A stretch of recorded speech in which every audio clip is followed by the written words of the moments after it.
Senta que lá vem podcast.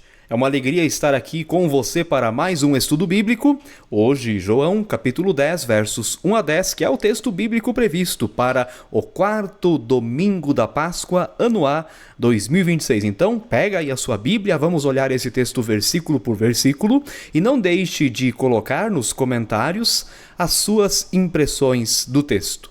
Versículo 1, Jesus diz: em verdade lhes digo, quem não entra no curral das ovelhas pela porta, mas sobe por outro lugar, esse é ladrão e salteador. Olha, nós temos que entender aqui para quem Jesus dirige estas palavras. E daí nós temos que olhar o capítulo 9, versículo 40.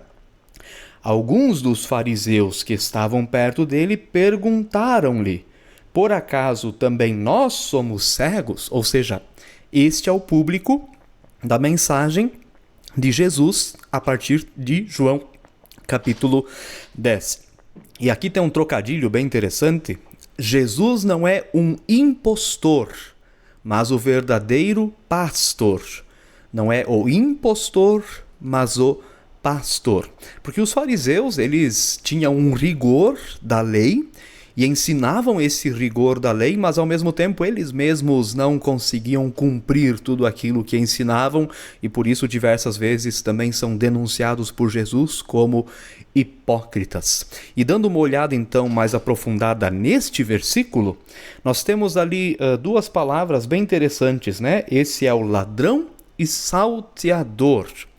Vamos olhar no grego e também no contexto bíblico, porque olha só, Judas Iscariotes foi designado lá em João, capítulo 12, verso 6, como ladrão.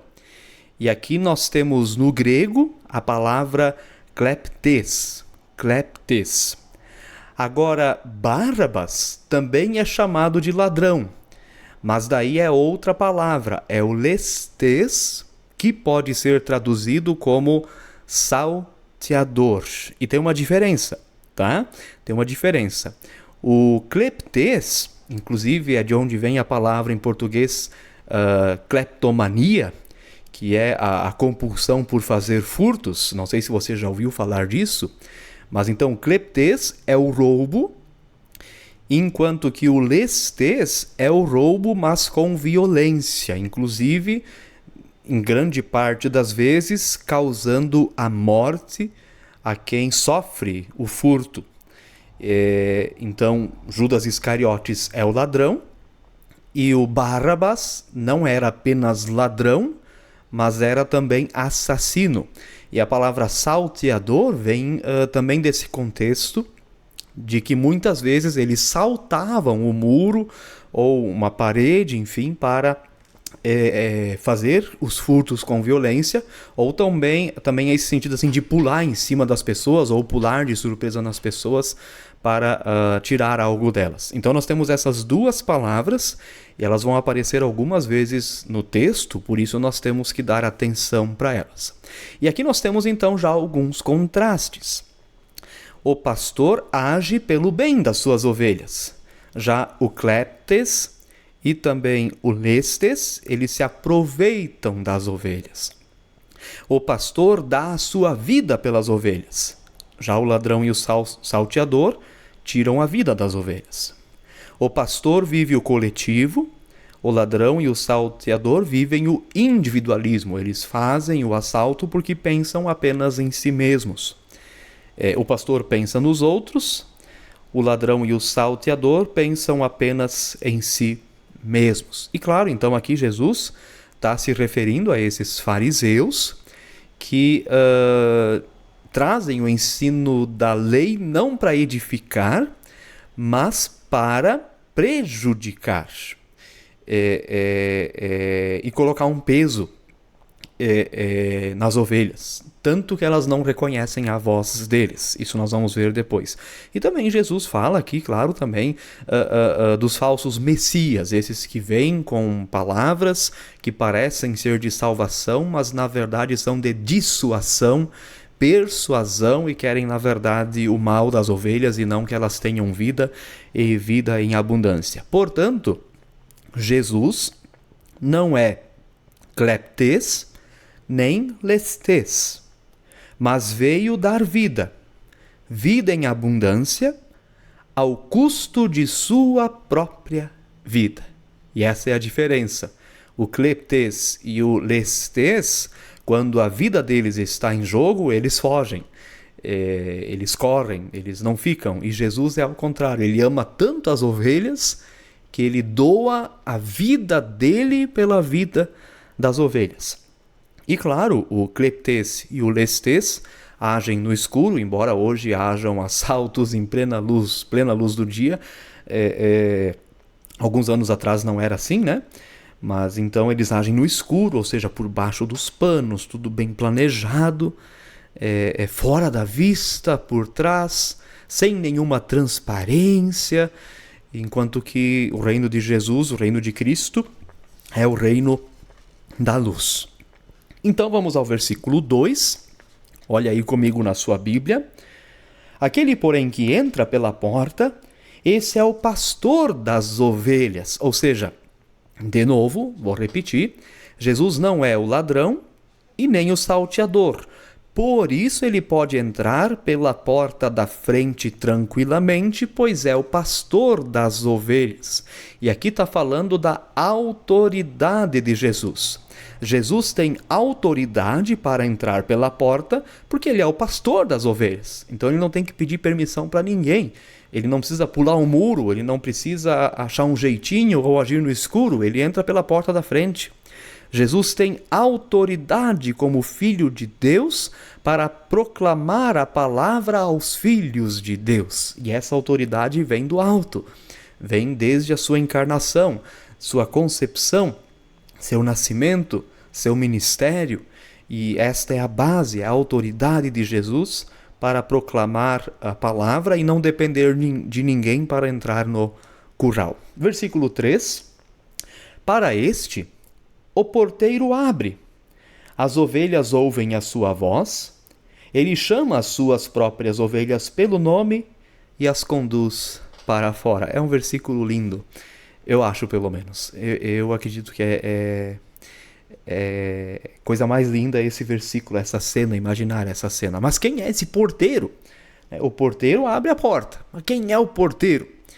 Aí os teólogos, eles vão se dividir em várias opiniões. Tem quem diga que é o João Batista, há quem diga que o porteiro é o próprio Jesus, há quem diga que o porteiro é o Espírito Santo. Tem até uma teoria com menos força, e essas teorias você encontra no comentário versículo por versículo do Champlin, porque aqui eu não uso inteligência artificial para fazer as análises, tá? É importante dizer isso, não tem IA nesses estudos. E se em algum momento tiver algum detalhe, um outro estudo, eu faço questão de dizer para você que a informação veio de IA. Mas hoje aqui não tem nada, tanto que eu tenho aqui tudo manuscrito. Eu vou lendo os livros, os comentários e vou fazendo minhas anotações. E o Champlin, então, traz essas várias teorias, né? E refletindo e orando sobre isso, eu acabei chegando à conclusão de que todas essas respostas elas acabam destoando um pouco. E na verdade esse porteiro é o próprio Trino Deus, porque o nosso Deus é Deus missionário. Como nós cremos na Missio Dei, a missão é de Deus e nós somos chamados a sermos participantes da missão de Deus. O Trino Deus é missionário. Eu gosto de pensar o porteiro como o próprio Trino Deus. Por exemplo, o Pai, que na plenitude dos tempos abre a porta e envia o seu Filho unigênito a este mundo, que foi concebido em Maria pelo Espírito Santo. O Pai envia, abre a porta, o Filho passa pela porta e isso acontece pelo poder do Espírito Santo. Então, você pode colocar também aí a sua opinião. Quem é o porteiro para você? Deixa aí nos comentários. E as ovelhas ouvem a sua voz, ou seja, elas conhecem a sua voz. Aí vem o versículo 4. Depois de levar para fora todas as que lhe pertencem, vai na frente delas e elas o seguem, porque reconhecem a voz dele. Gente, eu acho esse texto lindo. passando ali a parte do ladrão, do salteador, é um texto realmente assim maravilhoso. Mas o que é isso então, né? Os cristãos são chamados de ovelhas porque as ovelhas dependem do pastor praticamente para tudo. Especialmente quando nós falamos de segurança e proteção. Elas são muito vulneráveis sem o pastor. Então, essa imagem dos cristãos como ovelhas, de fato, fala dessa dependência que nós temos de Cristo, nosso bom pastor. E claro, né, diz ali de levar para fora todas as que lhe pertencem. O que é esse levar para fora, né? Como ele está falando para os fariseus, não podemos perder de vista este ponto. Jesus está dizendo assim, Jesus pega as ovelhas e as leva para fora do judaísmo para que o evangelho acabe se espalhando no mundo inteiro. Esse é o para fora do contexto religioso, do contexto territorial, geográfico, enfim, para fora daquelas leis pesadas, o jugo pesado dos fariseus para o evangelho da graça, como Jesus diz lá em Mateus 11, 28 seguintes, né? Porque o meu jugo é suave e o meu fardo é leve. Então esse é o ir para fora. Aí o versículo 5. Mas de modo nenhum seguirão o estranho. Pelo contrário, fugirão dele, porque não conhecem a voz dos estranhos. Embora hoje tem muita ovelha, talvez entre aspas ovelhas, seguindo estranhos aí, né? Umas coisas meio assim, não são muito bíblicas não. Tem muita gente nesse rumo aí. Mas ok. Quando as ovelhas reconhecem que não é a voz do pastor, elas param de seguir. E se o impostor repete o chamado, elas fogem. E isso Champlin comenta lá no Novo Testamento, interpretado versículo por versículo, de uma experiência que ele teve disso mesmo. Que o impostor chamou as ovelhas, elas ficaram assim paralisadas, e quando ele repetiu o chamado, aí elas fugiram dele. Porque reconheceram, não é o nosso pastor. Não é o nosso pastor. Corre, perna para quem tem. Muito bem. O pastor, inclusive, também diz o Champlin, fala constantemente com as ovelhas para lembrá-las de que ele está presente. E assim elas vão se acostumando com a voz do pastor, vão reconhecendo a voz do pastor e vão sabendo distinguir a voz do pastor da voz do impostor. Já o estranho espanta as ovelhas. Elas fogem, elas correm. Bom, a pregação da palavra de Cristo atrai as ovelhas ao Senhor. Já a pregação de palavra estranha, por exemplo, ideologias, sejam elas quais forem, deveria fazer as ovelhas fugirem. Embora que tem muita ovelha hoje que está aí seguindo impostor e confiando na palavra de impostores. E aqui eu falo de todo lado, viu? Não puxo a sardinha e nem também me furto a criticar lado nenhum. Tem, de fato, impostores aí de tudo que é lado e gente que transforma o evangelho em projetos políticos de direita, de esquerda, assim, dos dois lados, e esquecem que Jesus é a porta que leva aos céus. Então isso tem que ter um cuidado, porque hoje as ovelhas estão ouvindo a voz dos impostores, elas não estão fugindo não, deveriam fugir, mas não fogem.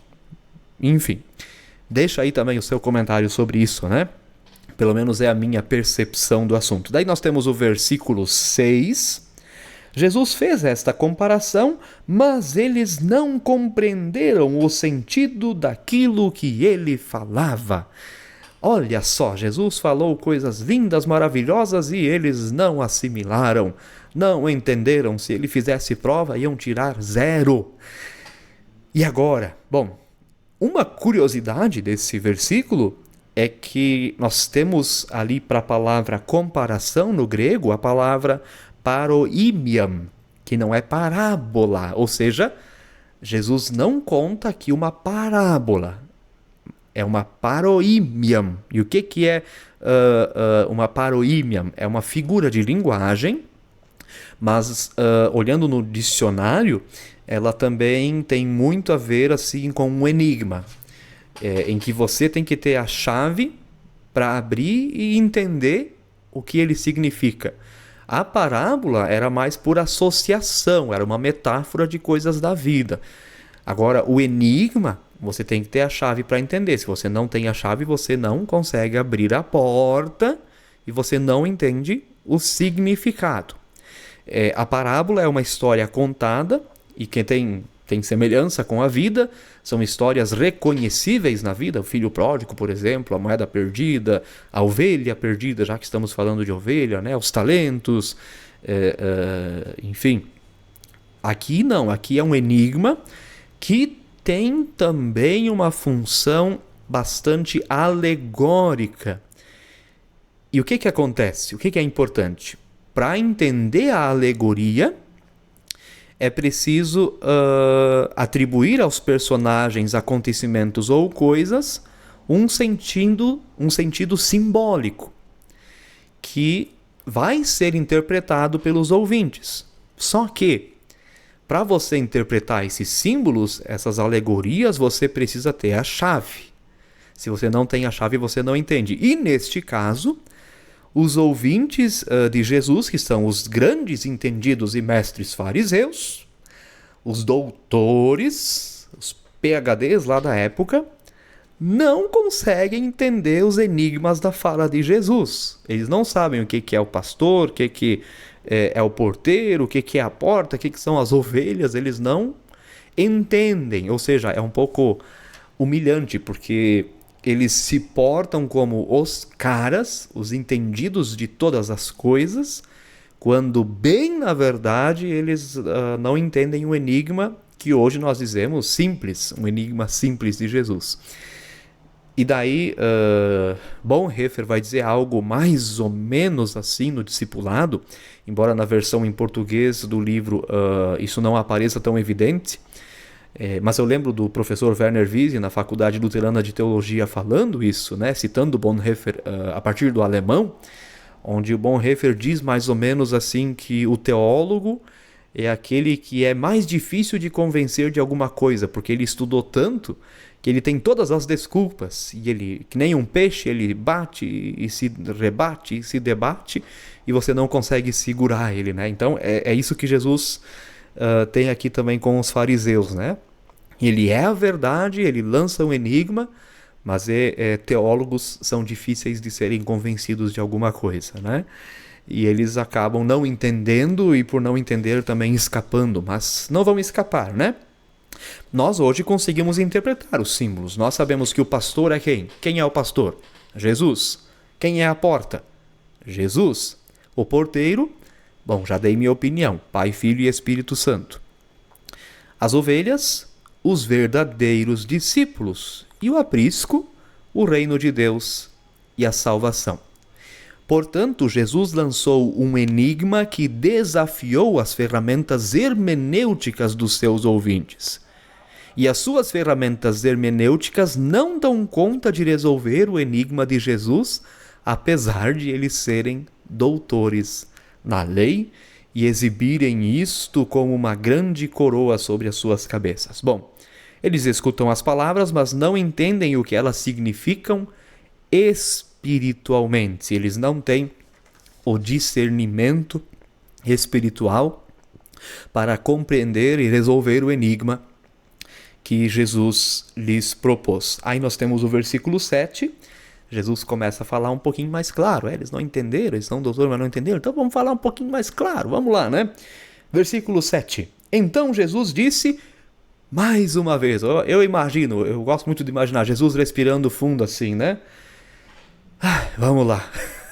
Vamos lá. Então Jesus disse mais uma vez: em verdade lhes digo que eu sou a porta das ovelhas. Bom, por isso, como mestre, o próprio Senhor Jesus resolve o enigma.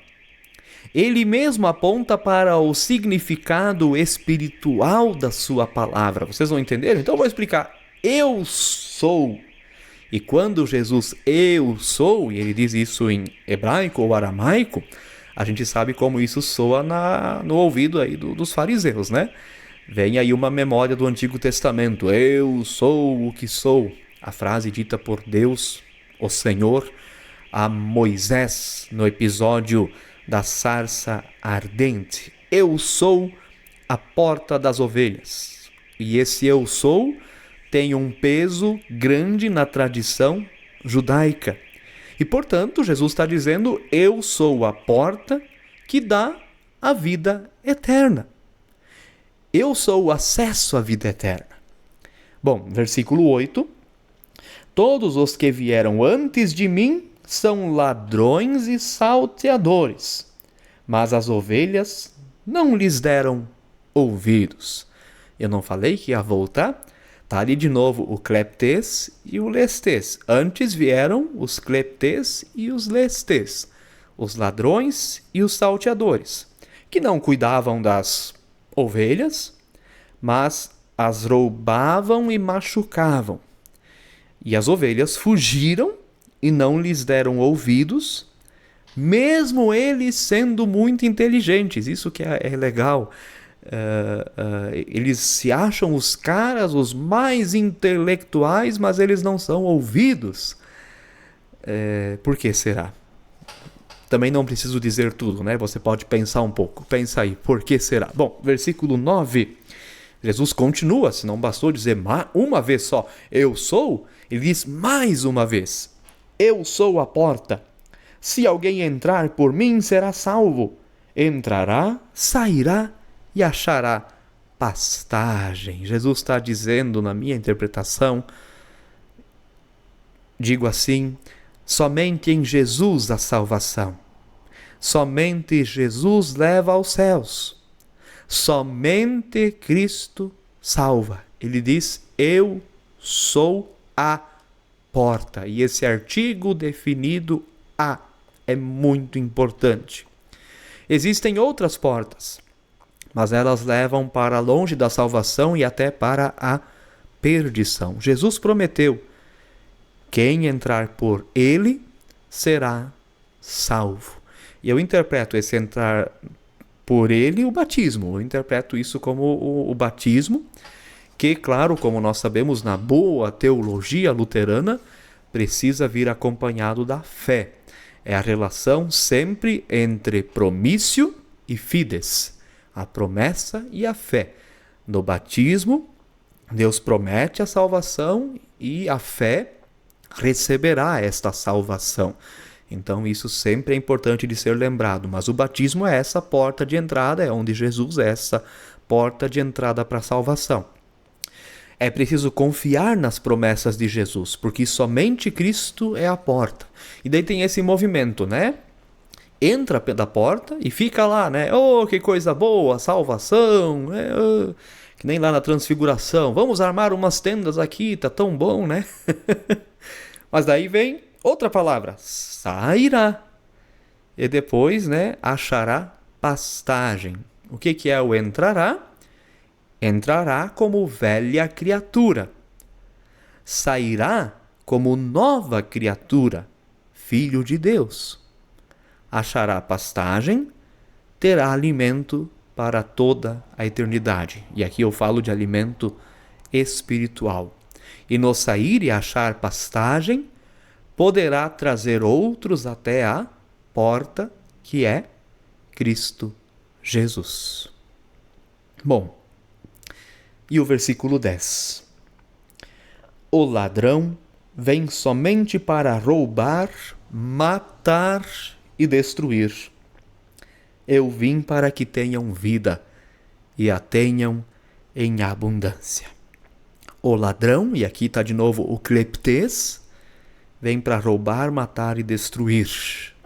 Não é só o lestes que mata, o cleptes também, diz aqui Jesus.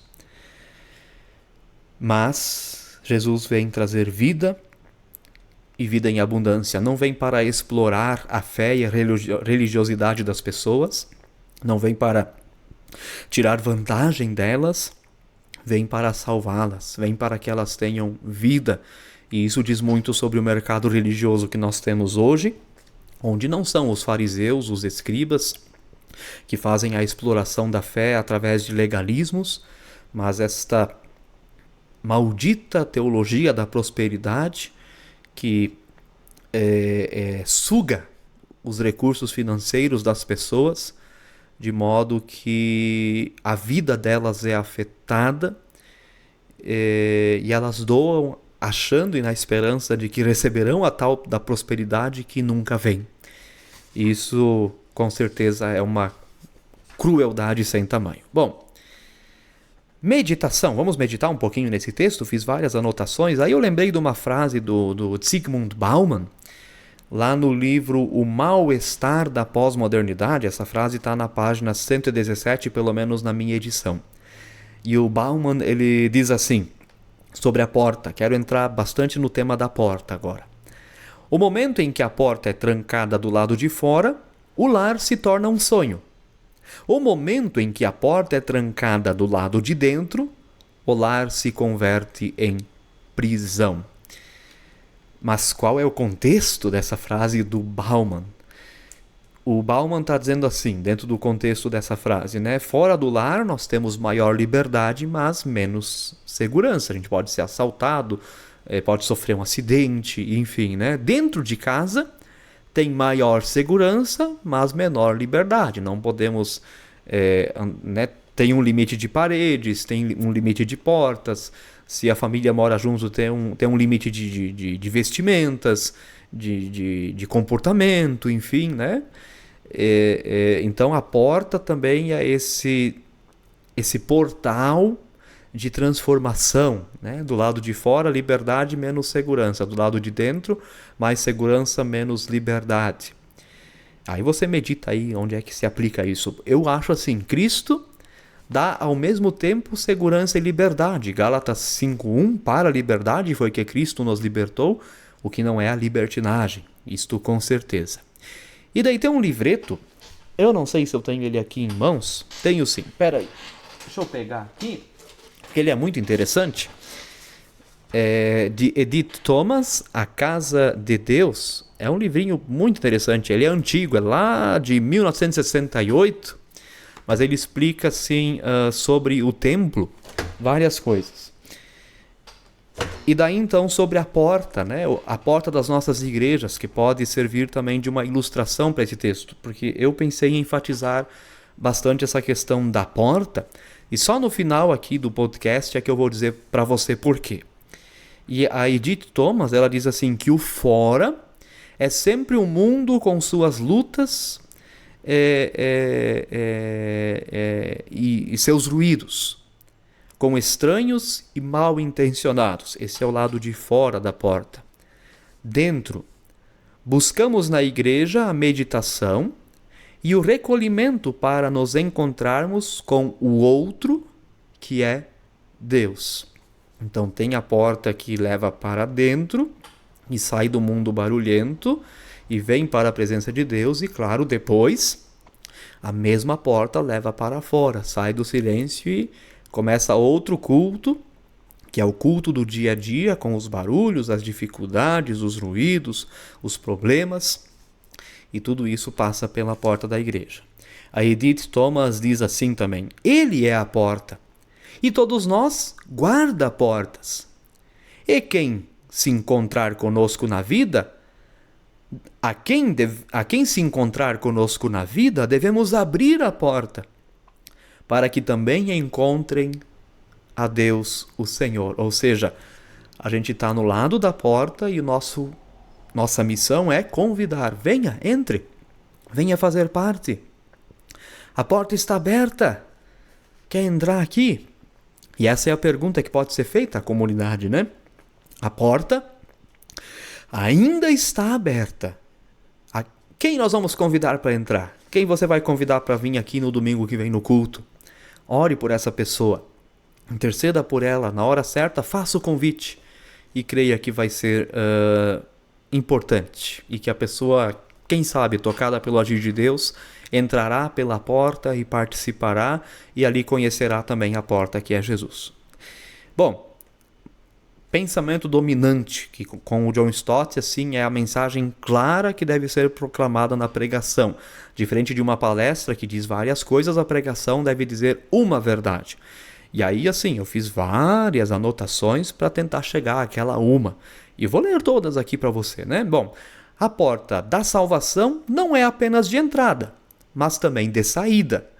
A diferença é que nós, na saída, somos guiados pelo bom pastor. A gente entra sozinho, encontramos o bom pastor e quando nós saímos, ele está conosco.